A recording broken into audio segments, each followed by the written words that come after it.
Snowy. Me and Ruby just went out for the day to return C&D's Wii U. We'll be back around dinner time, but I made you a sandwich which is in the fridge. Enjoy your day, sweetie, and make sure to get your video finished. Twig. Oh, sounds only me today. Well, let's get started.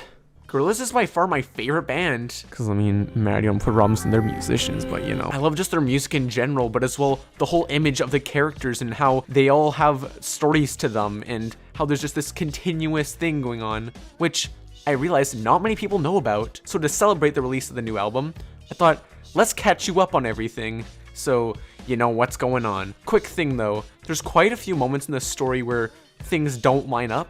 So I tried my best to make them line up, but if I'm not 100% accurate, please don't execute me. Starting off this little tale, we're introduced to Murdoc, a British Shrek wannabe. Murdoc wants to start up a band, but he needs the instruments to do so. So what better than to crash into a music store and raid off all of its keyboards. However, in the process of doing this, yes, he actually went through with it, he hits one of the employees working there, this being Stuart Potts. After being hit, Stuart lost an eye and became a vegetable. Oh, okay, technically he didn't lose an eye, he just filled up with blood when he got hit by the car, so it looks like he doesn't have an eye, when really he does. Just thought I'd clear that up, but he's still a vegetable. Anyways, Murdoc was arrested and charged with quite a lot of things. He also had to be Stuart's care aide. Now, if the beginning of this didn't convince you that Murdoc's a terrible person, he is, and at one point, he lets Stuart fly through the windshield, and guess what? He loses his other eye. Somehow this reverses his vegetable state, and he can function normally again. If only that worked with Grandma. Murdoc knew at that moment that Stu would be the perfect lead for his band and gives him the name 2D. This being because of the two dents in his head, not because Damon and Jimmy pulled a dad joke. At this point, the band had a Shrek-looking bass player and pretty boy pianist and singer. The two still needed a drummer and a guitarist. They found their drummer at a music store, this man being Russell. Russell brought the hip-hop to the group that you'd later hear in the album, and is also possessed by his dead friend Del. Finally, 2D's girlfriend at the time was to be the guitarist, and they recorded the song Ghost Train. But 2D's girlfriend decided to fiddle the diddles with Murdoc, and thus she was kicked from the band. Alas, the three put an ad in the newspaper for a new guitarist for their band. A few days later, a small little Asian girl arrives in a FedEx box. With the final member of the band, Noodle, we get the Gorillaz we know and love to this day. They released their first album, and after that, the group goes their separate ways to take a hiatus. 2D went to work at his father's fun fair. Russell was haunted by the Grim Reaper, who cast his Del out of his body. Murdoc got drunk and somehow got arrested in Mexico, and Noodle went back to Japan to find out she was a part of a secret government organization that was scrapped. Then she heads back to England to work on the next Gorillaz album, which she apparently writes.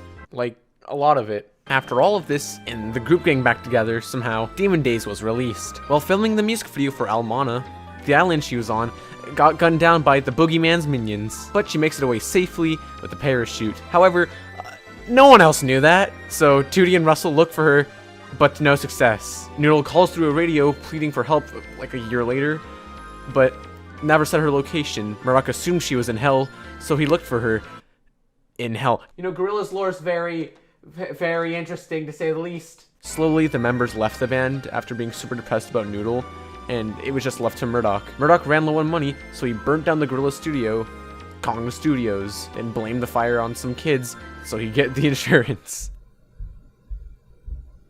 Hello? Is that Wallace? Hey Wallace, I know about the rent, and I'm just working on the video right now, see? Wallace, come back!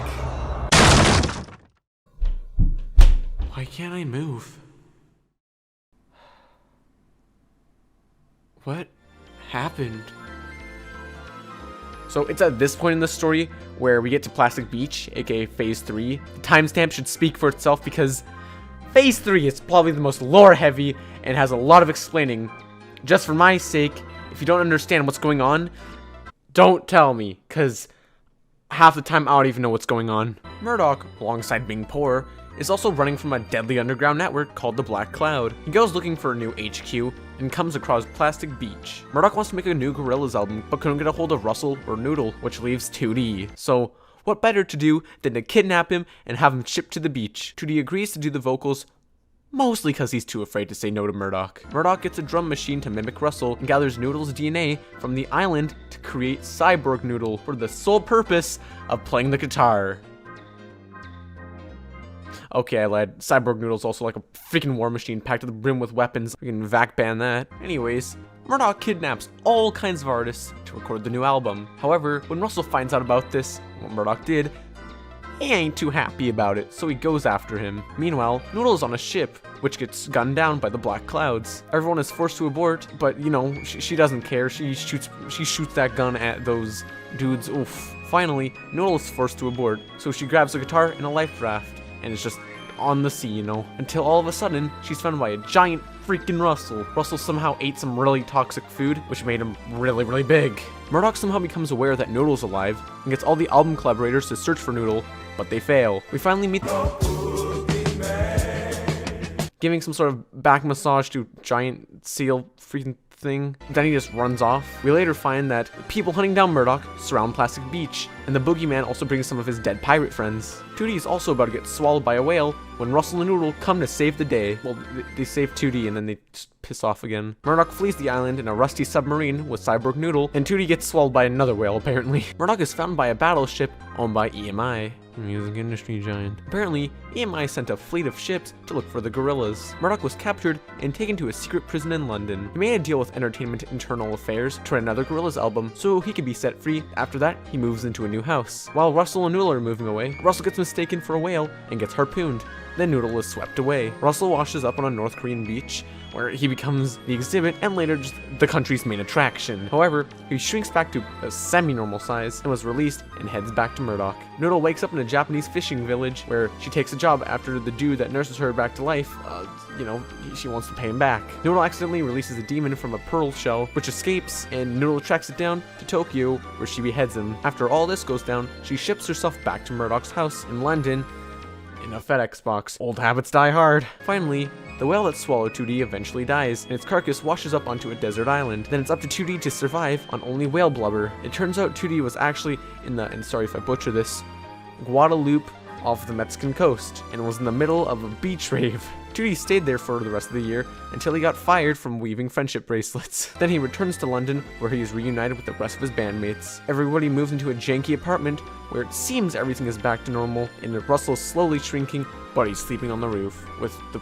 feel-good island still. What? And there you go. You're all caught up on the Gorillaz lore to today, I guess. I'd love it if you subscribed, because hey, this stuff takes a lot of time, and you know, I need bragging rights on the playground. Anyways, thanks for sticking around, and until the next time I see you guys, have a good rest of the day. I don't freaking know. Did I do something? Did I say something I was supposed to? Why'd I freeze up? Is he hiding something? I have a bad feeling about this. Snowy, we're home. Hey, what's wrong? Oh, nah, I was just thinking about something.